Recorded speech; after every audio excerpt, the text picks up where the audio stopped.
اعوذ باللہ من الشیطان الرجیم۔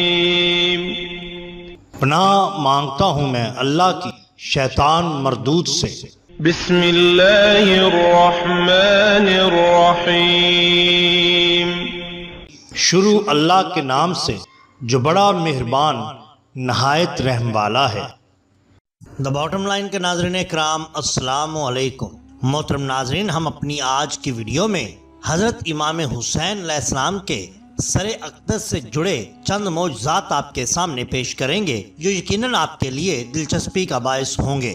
حضرت سیدنا شیخ عبد الفتاح بن ابو بکر بن احمد شافعی رحمۃ اللہ علیہ اپنے رسالے نور العین میں نقل فرماتے ہیں، شیخ الاسلام شمس الدین لکانی قدس راج، جو کہ اپنے وقت کے شیخ الشیوخ مالکیہ تھے، ہمیشہ قاہرہ مصر میں خان خلیلی کے قریب مشہد مبارک میں سر انور کی زیارت کو حاضر ہوتے اور فرماتے کہ حضرت امام علی مقام رضی اللہ تعالیٰ عنہ کا سر انور اسی مقام پر ہے۔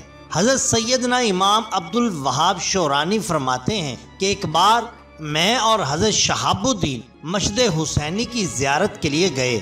انہیں شبہ ہو رہا تھا کہ سر مبارک اس مقام پر ہے یا نہیں۔ اچانک مجھ کو نیند آ گئی۔ میں نے خواب میں دیکھا کہ ایک شخص بصورت نقیب سر مبارک ان کے پاس سے نکلا اور حضور اکرم صلی اللہ علیہ وسلم کے حجرہ مبارک میں حاضر ہوا اور عرض کیا، یا رسول اللہ صلی اللہ علیہ وسلم، احمد بن حلبی اور عبد الوہاب نے آپ صلی اللہ علیہ وسلم کے شہزادے امام حسین علیہ السلام کے سر مبارک کے مدفن کی زیارت کی ہے۔ آپ صلی اللہ علیہ وسلم نے فرمایا، اے اللہ، ان دونوں کی زیارت کو قبول فرما اور دونوں کو بخش دے۔ اس دن سے حضرت شیخ شہاب الدین حنفی رحمۃ اللہ علیہ نے مرتے دم تک سر مکرم کے مدفن کی زیارت نہیں چھوڑی اور یہ فرمایا کرتے کہ مجھے یقین ہو گیا کہ حضرت امام علی مقام علیہ السلام کا سر انور یہیں یعنی قاہرہ مصر میں خان خلیلی کے قریب تشریف فرما ہے۔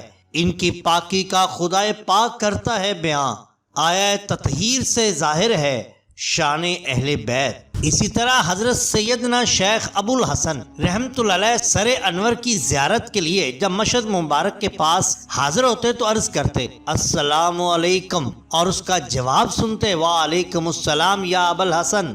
ایک دن سلام کا جواب نہ پایا، حیران ہوئے اور زیارت کر کے واپس آ گئے۔ دوسرے روز پھر حاضر ہو کر سلام کیا تو جواب پایا۔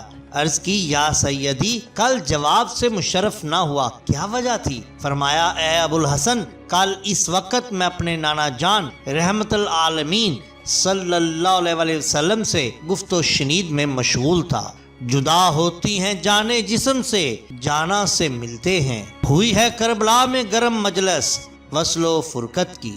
شیخ کریم الدین خلوتی رحمۃ اللہ علیہ فرماتے ہیں، میں نے رسول اللہ صلی اللہ علیہ وسلم کی اجازت سے اس مقام کی زیارت کی ہے۔ منقول ہے کہ مصر کے سلطان ملک ناصر کو ایک شخص کے متعلق اطلاع دی گئی کہ یہ شخص جانتا ہے کہ اس محل میں خزانہ کہاں دفن ہے، مگر وہ بتاتا نہیں۔ سلطان نے یہ راز اگلوانے کے لیے اس کو اذیت دینے کا حکم دیا۔ اذیت دینے والے شخص نے اس کو پکڑا اور اس کے سر پر خنافس یعنی کہ گبریلے لگائے اور اس پر ایک خاص قسم کے ریشم کے کیڑے ڈال کر کپڑا باندھ دیا۔ یہ وہ خوفناک اذیت و عقوبت تکلیف ہے کہ اس کو ایک منٹ بھی انسان برداشت نہیں کر سکتا۔ اس کا دماغ پھٹنے لگتا ہے اور وہ فوراً راز اگل دیتا ہے، اگر نہ بتائے تو کچھ ہی دیر کے بعد تڑپ تڑپ کر جان دے دیتا ہے۔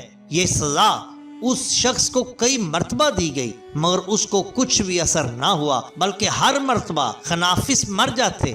لوگوں نے اس کا سبب پوچھا تو اس شخص نے بتایا کہ جب حضرت امام علی مقام سیدنا امام حسین علیہ السلام کا سر مبارک یہاں مصر میں تشریف لایا تھا، الحمدللہ عز و جل، میں نے اس کو عقیدت سے اپنے سر پر اٹھایا تھا۔ یہ اسی کی برکت اور کرامت ہے۔ پھول زخموں کے کھلائے ہیں ہوائے دوست نے، خون سے سینچا گیا ہے گلستان اہل بیت۔ سبحان اللہ۔ محترم ناظرین، اگر آپ کو ہماری یہ ویڈیو پسند آئی ہو تو لائک کیجئے، سبسکرائب کیجئے ہمارے چینل دا باٹم لائن کو، تاکہ ہم آپ کے لیے اور بھی بہترین ویڈیوز لا سکیں۔ اپنے دوستوں کا، گرد و نواح کے لوگوں کا بہت خیال رکھیے۔